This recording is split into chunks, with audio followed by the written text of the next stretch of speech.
ágætu vinir, óvinir. Ég ætla að fá að segja nokkur orð. Í 2 ár höfum við beðið KKÍ leyfi til þess að fá að spila við strákana af því að við teljum að það sé gott fyrir körfubolta á Íslandi. En okkur finnst svo glatað að KKÍ hafi engan áhuga til þess að tala við okkur eða leyfa okkur að spila við strákana. Þess vegna höfum við engan áhuga á að taka við verðlaunum frá KKÍ. Að spila körfubolta fyrir okkur er svo miklu meira en að vinna titla. Svo slepptu þær medalínum á gólfið, svo söng í Ólympusfjalli. Þetta var ræða Ísoldar Sævarsdóttir 19. maí 2019.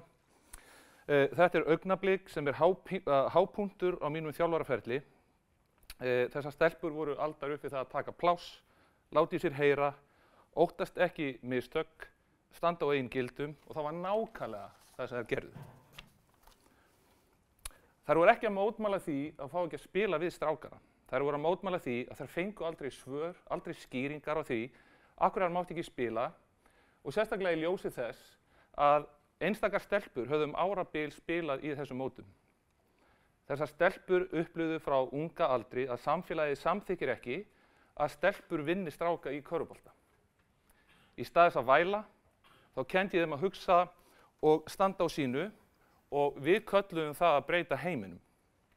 Íþróttaforystan var brjáluð og hún barði þær inn í kassan sem þeim var ætlaður. Þær voru afgreiddar sem heilaþvegnar, vitskertar, sem er fjarri sannleikanum. Þvert á móti bjuggu þær yfir einstökum styrk og mér ofbauð ofbeldið sem leikmenn mínir urðu fyrir svo mjög að ég hef helgað stórum hluta lífi mínu því að verja heiður þeirra. Óréttlætið var til þess að hópur fjölskyldna stúlknanna stofnaði íþróttafélagið Aþena 19. júní 2019. ISÍ tók við valdníðslunni af KKÍ, neitaði félaginu eingöngu með engum rökum, hreint og klárt óréttlæti sem aðeins var leiðrétt þegar óþægilegar spurningar komu fram þegar heimildarmyndin Hækkum Rána kom út. Frá þeim degi hefur ISÍ lagt félagið í einelti. Og af hverju? Er það sárt keppniskap? Er það móðgun? Er það kerfislægt valdníð? Eða trúði ISÍ virkilega sínum verstu og bestu varðhundum, Hafrúnu Kristjánsdóttir, Víði Halldórssyni, sem gerðu þau mistök að gagnrýna allt án þess að hafa kynnt sér eitt eða neitt, en hófu í staðinn skipulagt mannorðsmorð með lygum, óhróðri, sem stendur enn yfir 8 árum seinna. Ég hóf fyrir 10 árum að þjálfa dóttur mína í körfubolta. Ástandið í kvennakörfunni var skelfilegt. Metnaðarleysi fyrir stúlkum, kynferðislegt áreitni var algengt og algjört virðingarleysi. Stelpunum mínum má þakka fyrir þær litlu breytingar sem hafa orðið, en leiðin hefur verið þyrnum stráð. You don't make this shit up, sagði framleiðandi sem vinnur að heimildaseríu Aþenu.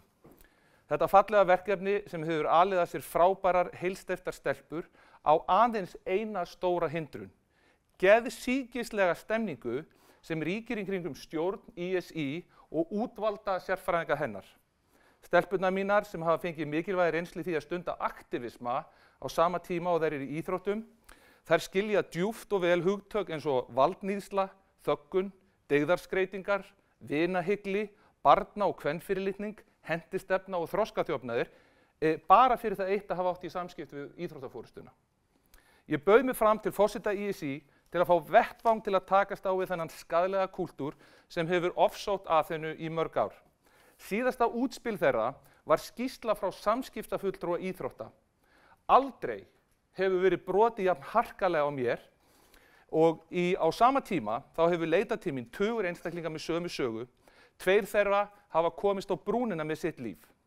Stefán Arnar Gunnarsson hafði ekki styrkinn sem ég hef og tók sitt eigið líf eftir ofsóknir blásaklaus.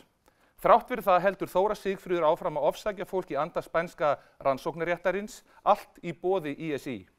Á næstu dögum mun ég sjá til þess að þetta embætti verður lagt niður og við stjórn ISÍ segi ég, takið ábyrgð á þessum málum eða það fer sömu leið fyrir ykkur. Fyrir 3 vikum urðu tímamót þegar dóttir mín varð 18 ára, eins og allar Hækkum Rána stelpurnar verða á þessu ári. Þær hafa lengi vitað að þær taki við kyndlinum.